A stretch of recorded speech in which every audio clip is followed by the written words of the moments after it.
kasih diri kita periodik itu saya maksud misalnya begini, setengah jam, 1 jam, periodik ya, untuk at least, untuk setidak-tidaknya connect kepada seseorang.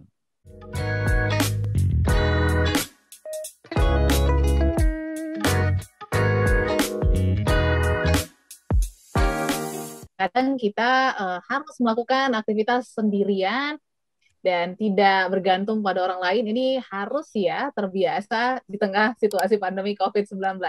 Oke, yang tadi tips yang kedua ini kan peta yang luas ya Pak Hing ya, supaya kita bisa memikirkan sesuatu. Nah ini yang menarik, tadi Pak Hing bilang juga self-talk, melakukan self-talk.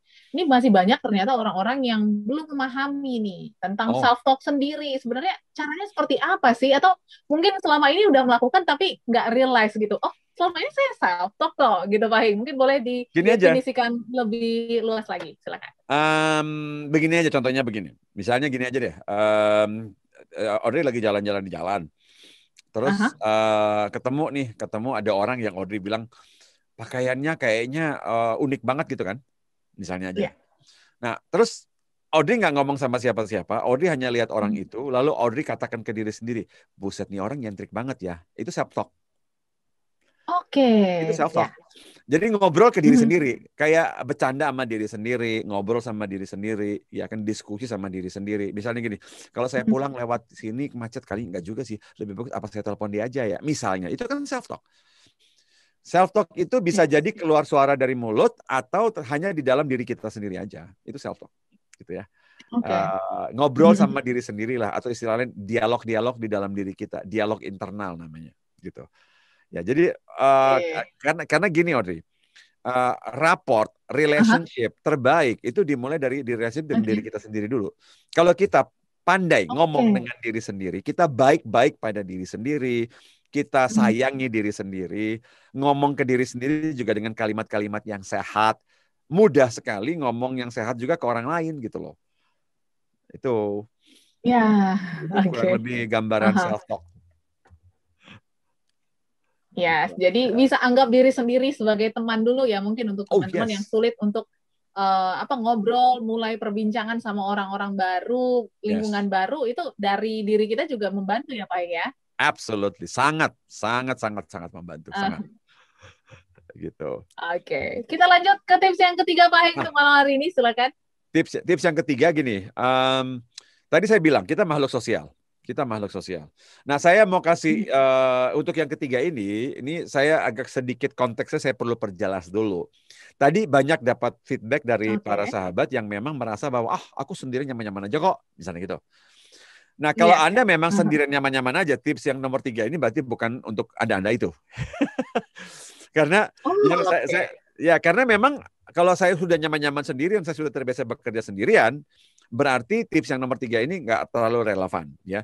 Saya mau info konteks dulu. Teman-teman yang memang biasa bekerja sama dengan orang lain, ya kan? Terus biasa sangat mingle, bergaul, tapi tiba-tiba harus tergeser sendirian untuk mungkin sebuah tugas atau mungkin sebuah situasi, atau tadi kayak Audrey bilang makan terpaksa sendirian gitu kan.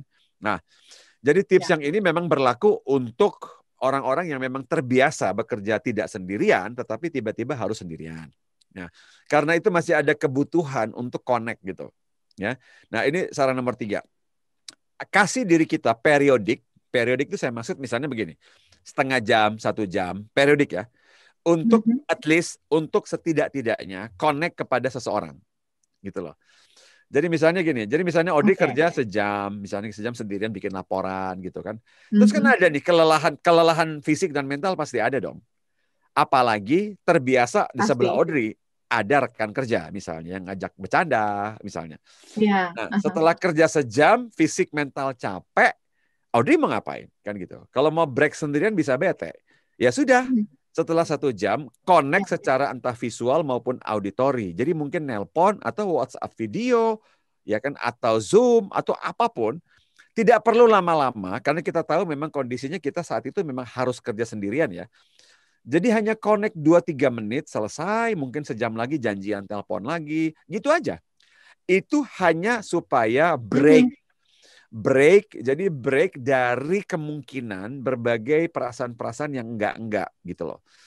Karena dalam keadaan lelah fisik dan mental, Audrey merasa sendiri, itu kan tiba-tiba muncul perasaan yang enggak gitu loh. Karena itu tidak ada salahnya secara visual maupun auditori ngobrol lah sama seseorang. Ya mungkin cuma 2 menit, doesn't matter. Tidak jadi soal. Gitu loh. So itu tips yang ketiga, secara periodik, cobalah secara visual maupun auditori, kontak seseorang. Kontak aja. Kalaupun dia tidak bisa dikontak, ya sudah, kalau begitu lewat WhatsApp ataupun lewat SMS, terserah. Intinya ada kontak dengan manusia lain. Itu aja. Gitu. Jadi tips yang ketiga, still keep in touch aja, periodik.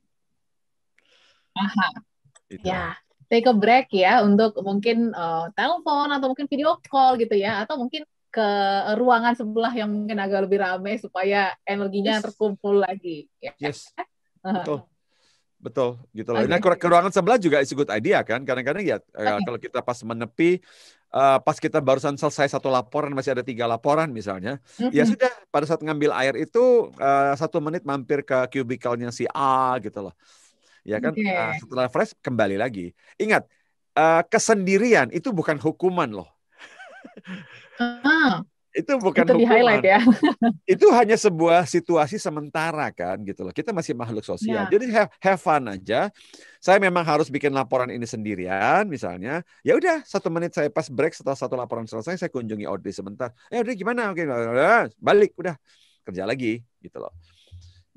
Gitu aja. Jadi tidak usah harus merasa kayaknya korban banget gitu loh. Jangan bikin drama lah ya Pak, pemikiran kita ya. Iya. Kita sendiri yang tersiksa lah Smanisaders. Pak Hing, topiknya menarik ya, karena saya adalah seseorang yang cukup takut kalau melakukan segala sesuatu itu sendiri karena tidak terbiasa gitu. Tapi ada kalanya kan memang kita dituntut untuk melakukan hal sendirian gitu, sementara seperti yang kata Pak Hing. Gimana sih untuk mengontrol supaya kita tidak merasa kayak dilihatin orang atau mungkin mati gaya gitu? Padahal kan memang tuntutan untuk melakukan aktivitas sendirian. Bagaimana mengontrolnya Pak Hing? Silakan. Kalau kita sendirian, untuk apa ada asumsi mati gaya gitu loh? Nggak perlu. Nggak perlu, karena orang-orang yang bekerja sendirian itu juga bisa menimbulkan persepsi orang ini sangat tangguh dan dewasa dan matang gitu loh. Sehingga dia juga bisa, itu orang matang loh untuk nyaman bekerja sendirian loh. Itu nggak ada istilah mati gayanya, itu nggak ada.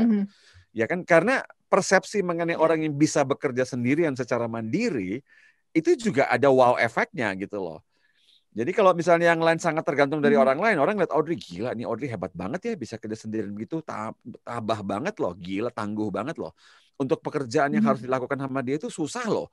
Nah, jadi tidak harus ada istilah mati gaya sih. Gitu loh.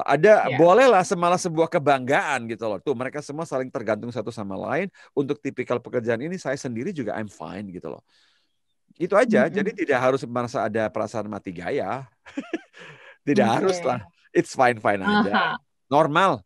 Normal. Oke. Dan kadang kita terlalu mikir orang ngeliatin kita kayaknya kerja sendiri ya, dikasihanin lah dan lain sebagainya. Itu juga harus dihilangkan asumsi-asumsi seperti itu ya Pak Heng ya. Iya, ngapain?